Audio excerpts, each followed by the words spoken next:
তাই নি রে আদি, চলে আয়। যে আদিত্য রয় চৌধুরীকে দেখে মেয়েদের চোখের পলক পড়ে না, তার দিকে একবার চোখ তুলে তাকালো না। First time.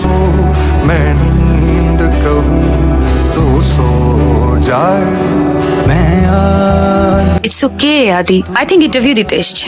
তাহলে ওকে আগে পাঠা। बैठ लिखूं तू आ बैठे मेरे शाने पर নাম?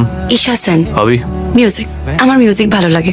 আর আমাকে? Excuse me sir. Miss Isha, এখানে আসার পথে আপনি আমাকে ইগনোর করেছিলেন, মানে আমাকে দেখেও আপনি না দেখার ভান করেছেন, আর এইসবেতে আদিত্য রয় চৌধুরী অভ্যস্ত নয়। जो এখানে ইন্টারভিউ দিতে আসা অর্ধেক মেয়েই শুধু আমাকে দেখতে আসে।